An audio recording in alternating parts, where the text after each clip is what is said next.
Գյորջյան Կասկադ 60 ամիս փուլային վճարում բազմաթիվ առավելություններ։ Այս անգամ որ դուք նաև քաղաքացիական պայմանագիր կուսակցության անդամ եք, Նիկոլ Փաշինյանի որոշումները, գործողությունները եկեղեցու հետ կապված ինչպես եք մեկնաբանում, պատարակների որոշել մասնակցել, կոչ է անում գնալ պատարակների, որտեղ Մայրաթորի կողմից կարգալույց հռչակված քահանան է պատարակ մատուցում։ Պատարակին ես ինքս էլ եմ մասնակցել եւ բացառապես դրական եմ դրան վերաբերվում, ասեմ ինչ տեսանկյունով, որ եթե գոյություն ունեն կարգեր եւ կանոններ, բոլորս ենք պարտավոր հետեւել այդ կարգերին եւ կանոններին, այդ թվում եւ պետական պաշտոնյաները, այդ թվում եւ եկեղեցական հայրերը։ Իսկ ինչ կարգու կանոնի մասին է խոսքը, թե կարգալույծ է եղել տվյալ քահանան եւ եկեղեցին է դա որոշել։ Կարգալույծ է եղել տվյալ քահանան այդ պարագայում այնտեղ իր պարտականություններն էր կատարում, մատուցեց շատ բավականին հագեցած ծառայություն, որին մենք մասնակցեցինք եւ շնորհակալ ենք իրեն դրա համար։ Օրինական չէ, երբ եկեղեցին կարգալույծ է անում եւ այսինքն բոլորը կարող են կարգալույծ եղած քահանաները այդտեղ պատարակ մատուցել, եթե Փաշինյանը կոչ անի։ Կներեք, այստեղ հարցը կոչին չի վերաբերում, եթե իմ կարծիքն եք հարցնում, պատարակ է մատուցել համապատասխան սպասավոր, որին մենք մասնակցել ենք եւ կրկնում եմ շնորհակալ ենք իրեն։ Այսինքն դուք էլ չեք հարգում եկեղեցու որոշումը։ Ես պատարակին բոլոր կիրակիներին չեմ մասնակցում, բայց բավականաչափ հաճախ այցելում եմ մեր այն եկեղեցին, որի մոտ ես բնակվում եմ։ Չէ, խոսքը այս կիրակի պատարակի մասն է, այսինքն Հովանավանքում հնարավոր է մասնակցեմ։ գնալու եք։ Ես կրկնում եմ, որ ես իմ կամքով, իմ ցանկությամբ մասնակցում եմ այն պատարակներին, որին որ ցանկանում եմ մասնակցել։ Այս կիրակի գնալու եք։ Չեմ կարող ասել, դեռ պլաններս մշակված չի, բայց հավանաբար կմասնակցեմ։ Դա անհարգանք չէ եկեղեցու որոշման հանդեպ։ Ես արդեն նշեցի, որ կարծում եմ, որ ոչ, անհարգանք չէ, որովհետև դե հիմա կներեք, ես չեմ կարող իմ հավատամքը բացատրել, որովհետև ես մասնակցում եմ այն պատարակներին, որին ցանկանում եմ մասնակցել, եւ իմ կարծիքով դա անհարգանք չէ որևէ բան նկատմամբ։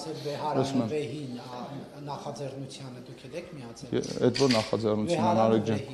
Նիկոլ Փաշինյանն է ասում վեհարանը վեհին։ Դե ես կարծում եմ, որ վեհարանը պետք է այն կարգավիճակում լինի, որ կարգ կանոնը եւ ամեն ինչը պահպանված լինեն սահմանված ընթացակարգերին համաձայն։ Դուք խոստացել եք, որ լսում եմ ձեզ։ Նիկոլ Փաշինյանը նախորդ հարցուպատասխանի ժամանակ նշում էր, որ եկեղեցիները իրենց գույքերով, տարածքներով պետությանն է, որոնք անհատույց օգտագործման իրավունքով տրվել է Մայրաթորին, բայց հետո լրագրողները բացել էին այդ Հովանավանքի օրինակով ցույց էին տալիս, որ կադաստրի թղթով, ինչպես սիրում է Նիկոլ Փաշինյանն ասել, Մայրաթորին է պատկանում օրինակ Հովանավանքը։ Ես ձեր հղումները իհարկե չեմ հասկանում, ինչպես սիրում է ասել, եթե դուք կոնկրետ հարց ունեք, խնդրում ձեր հարցը։ Առանց որևէ հղումների, լսում եմ ձեզ։ Իրենց գույքերով, օրերով։ Ուրեմն խորհրդային միության փլուզումից հետո հողի սեփականատեր հանդիսացել է բացառապես Հայաստանի Հանրապետությունը։ Եվ Խորհրդային միության փլուզումից հետո ընդունված օրենքներով, կարգերով, հողային օրենսգրքով տրվել է համապատասխան իրավունքներ, այդ թվում եւ բոլորիս, այդ թվում եւ մեր բոլորիս ընտանիքներին, ովքեր որ Խորհրդային միության փլուզումից հետո ստացել են գյուղատնտեսական հողեր, ստացել են համապատասխան տնամերձ հողամասեր։ Եվ համապատասխանաբար, այո, բոլոր հողերը Խորհրդային միության փլուզումից հետո եղել են Հայաստանի Հանրապետության սեփականություն եւ Հայաստանի Հանրապետության կառավարություն եւ օրենսդիր մարմինն է որոշել, թե հողերի բաշխումը ոնց է տեղի ունենալու։ Այդ թվում եւ հիմա դուք նշեցիք Հովանավանքը, ես կարող եմ ասել, որ Հովանավանքի համար եւ շենքի եւ հողամասի վերաբերյալ եղել է կառավարության որոշումներ եւ բացառապես այդ որոշումներն են հիմք հանդիսացել, որ այդ գույքը, անշարժ գույքը փոխանցվել է Հայ առաքելական Սուրբ եկեղեցուն։ Հարցը հստակեցնեմ, ումը սեփականություն ում է պատկանում, եկեղեցուն թե պետությանը։ Ես հիմա չեմ հիշի, հենց դետալային ասեմ ինչի համար, որովհետև կարող է օգտագործման իրավունքով է փոխանցված։ Չէ, սեփականություն է։ Տեսեք, էլի եմ ասում, կարող է շինությունն է սեփականություն գրված, բայց հողը դա այլ կարգավորումների է տրվում։ Եւ դրա համար եմ ասում, ես եթե ձեզ հետաքրքիր է, մենք կարող ենք ուսումնասիրել եւ դետալային պատասխանել համաձայն։ Կառույց է հողերի, կալվածքների։ Կարծում եմ բավականին, եթե չեմ սխալվում, 600 կամ 700 միավոր անշարժ գույք կա, եթե չեմ սխալվում, կոնկրետ, որովհետեւ դուք հիմա կոնկրետ եթե թվերին հարց տաք, ես պետք է խնդրեմ ձեզ առանձին հարցադրում անեք, որին պատասխանենք։ Մի դիտարկում էլ այս թեմայով, իսկ ազատված է եկեղեցին գույքահարկի եւ նմանատիպ։ Ուրեմն ըստ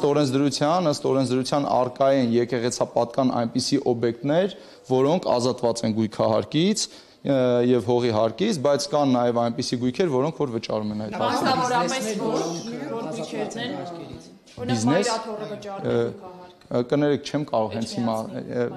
չեմ կարող ասել, որովհետև դետալային ձեր հարցը վերաբերում է կոնկրետ օբյեկտի, ես մեծ հաճույքով յուրաքանչյուր նման հարցի գրավոր կպատասխանեմ։ Քանի որ հարցության մասին, ձեր առանձնատան մասին եմ ուզում հարցնել, դուք Նորքում բավականին մեծ այսպես առանձնատան։ Իսկ կներեք, ես այդ առանձնատունը, չէ, կներեք, դուք հիմա պաշտոնյա եղած ժամանակ հայտարարագիրը լրացված է, խնդրում եմ բացեք հայտարարագրից նայեք։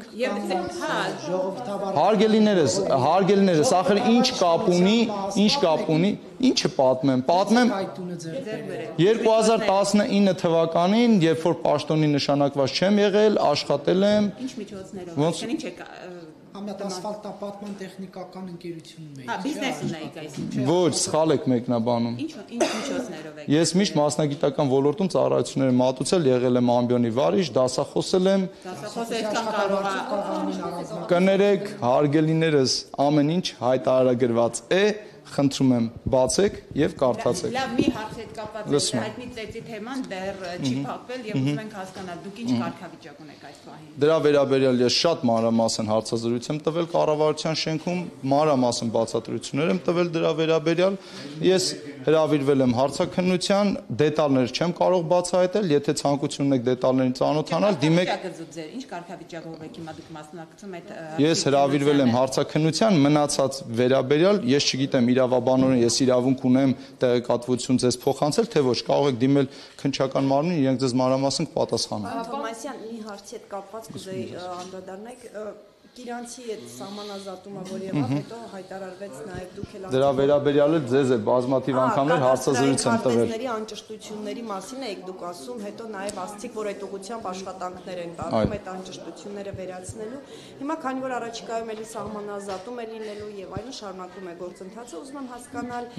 հատկապես այն հատվածներում, որտեղ որ Ադրբեջանի հետ սահման է Հայաստանը սահման ունի։ Այդ հատվածներում կան տեղեր, որ մարդիկ ունեն վկայականներ, բայց եթե սահմանազատում լինի, կրկին կկանգնեն ու խնդրի առաջ։ Անշարժ գույքի վերաբերյալ ձեր յուրաքանչյուր հարցին ես կկարողանամ պատասխանել այն ժամանակ, երբ որ նույնականացված տվյալ ինձ ասեք։ Ես հիմա ասենց վերացական չեմ կարող պատասխանել։ Անշարժ գույքի,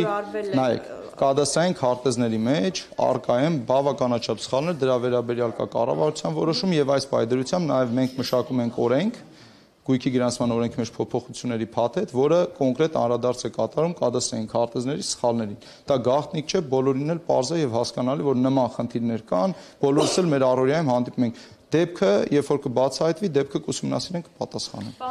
Խնդրում եմ էլի ժողովուրդ ջան, լսում եմ ձեզ, հա։ Սահմանագծման թեմայով, մասնավորապես անկլավների հետ կապված կադաստրի կոմիտեն ունի բավականաչափ իրավական բազա, որպեսզի ապացուցի, որ դրանք մերն են պատկանում եւ նաեւ վիճելի որոշ տարածքների հետ։ Հարգելիներս, տեսեք, կադաստրի կոմիտեի գործառույթները հստակ նկարագրված են կանոնադրությամբ։ Կադաստրի կոմիտեն որևէ իրավական պարզաբանում, որևէ փաստաթղթի վերաբերյալ տալիս է միայն այն ժամանակ, երբ որ դա իր գործառույթների շրջանակում է։ Ձեր տրված հարցին կներեք, ես չեմ կարող պատասխանել այն իմաստով, որ ինձ նման դեպք հայտնի չէ, քանի որ գործառույթային տրամաբանության մեջ մենք չունենք որևէ նման տեղեկատվության պարզաբանում տալու հնարավորություն։ Մենք հանձնաժողովի, իմ տեղակալը հանձնաժողովի անդամ է, ակտիվ մասնակցում է, եթե որևէ պարզաբանում տալու հնարավորություն ու կարիք լինի, ապա հանձնաժողովի անունից համապատասխան պաշտոնյաները հայտարարություն կտան։ Այսինքն ենթադրվում է, որ մի օր այո ձեզ այդ հարցով դիմելու անհրաժեշտություն է։ Ես հիմա էլի եմ ասում, նայած ինչ հարցի մասին է խոսքը, եթե հանձնաժողովը աշխատանքների ընթացքում կգտնի մի կետ, որը որ կադաստրի կոմիտեի գործառույթների կվերաբերվի, մենք մեր պարտականությունները միշտ կատարում ենք բարեխիղճ ձևով։ Պարոն Թովմասյան, եւ արդյոք քննարկում է կառավարությունը ինչ-որ գույքեր մայրաթորից վերցնել, թե ոչ։ Ուրեմն կառավարության օրակարգում է Հայաստանի Հանրապետությունում սեփականաշնորհման ընթացակարգում թույլ տրված խախտումներով բոլոր գույքերի նկատմամբ ուսումնասիրություն իրականացնել, որը դուք այսօր էլ տեսնում եք, հատիկ առ հատիկ Հայաստանի Հանրապետության վերադարձվող գույքերին, բոլոր կներեք, ես ուզում եմ շարունակեմ, խնդրում եմ հարցը ըստ էության եմ պատասխանում։ Բոլոր այն դեպքերը, որի ժամանակ, որի շրջակայքում թույլատրվել է օրենսդրական խախտումներ, այդ բոլոր դեպքերը պետք է ուսումնասիրության առարկա դառնան եւ դառնում են, անկախ դրանից, թե ինչ գույքի է դա վերաբերվում։ Մեկ ուրիշ հարց է, որ մենք պետք է կարգավորենք օրենսդրական խնդիրները, որոնք նախկինում թույլ են տրվել, եւ դրանից հետո արդեն առանձին որոշումներ կայացվեն։ Այսինքն եկեղեցին հետ վերցվի, ինչ արվի, պետական գույքի կոմիտեին կցվի։ Բայց հիմա դուք այդ հարցը որ տալիս եք, որևէ նման դեպք է սպայդրությամբ ձեզ հայտնի է։ Ձեզ հայտնի է։ Դուք որ ասացիք բոլոր դեպքերը։ Եթե կբացահայտվեն նման դեպքեր, առանձին ես չեմ կարող ասել, դիմեք լիազոր մարմնին կասեն արդեն, թե եկեղեցին ինչ կանի։ Բացարձակապես միայնակ եմ գնացել, պատասխանեցի ձեզ արդեն։ Ես նման բանից տեղյակ չեմ, հավաքված է եղել այնտեղ շատ հավատացյալներ, հայ առաքելական Սուրբ եկեղեցու հավատավորներ, բազմաթիվ մարդիկ են այնտեղ եղել, իսկ ես այնտեղ գնացել եմ բացառապես միայնակ։ Եկեղեցում քաղաքական հավաք չէ, ոչ, եկեղեցում աղոթք էր, դուք չեք տեսել։ Իսկ սափահարությունը որևէ ձևով արգելված է։ Կներեք, կրկնում եմ, իսկ որտեղ է գրված, որ որևէ ձևով արգելված է ծափահարությունը, եթե մարդու ցանկություն է որևէ բան ծափահարելը։ Դե կներեք, կրկին անգամ ուզում եմ ասել, յուրաքանչյուր մարդ ազատ է կատարել այն, ինչը որ ինքը ցանկանում է կատարել, պահպանելով օրենսդրությունը։ Կներեք, ես նման բան չեմ տեսել։ Ոչ։ Չեմ տեսել նման բան։ Ստեփան Ասատրյան, Ստեփան Աչկյան։ Կներեք, չեմ տեսել եւ խնդրում եմ ավարտենք։ Հարգելիներս, հիմա ես լսեք, էլի խնդրում եմ, մի վարքյան։ Հաջան։ Ինչու եք հունից դուրս։ Ո՞վ է հունից դուրս գալիս, Նարեկ ջան։ Ես շատ հանգիստ պատասխանել եմ ամեն անգամ, կներեք, խոսում եմ, մի ընդհատեք։ Ամեն անգամ, երբ որ դուք ինձ կանգնացնում եք հարցազրույցի, ես շատ համբերատար կանգնում եմ, պատասխանում ձեր յուրաքանչյուր հարցին, վերջում դուք մի հատ նմանատիպ ռեպլիկ եք բացում, ինչու եք դուրս գալիս հունից։ Որտեղ տեսակ որ ես հունից։ Դուք տեսել եք որևէ ժամանակ, երբ որ ես հունից դուրս եմ գալիս։ Թերևս մի հարց է։ Հարգելիներս, նման բան գոյություն չունի, համբերատար պատասխանել եմ յուրաքանչյուր հարցին, հիմա պետք է անցնեմ իմ աշխատանքին։ Շնորհակալություն եմ, լսում ձեզ։ Պարոն Թովմասյան, քանի որ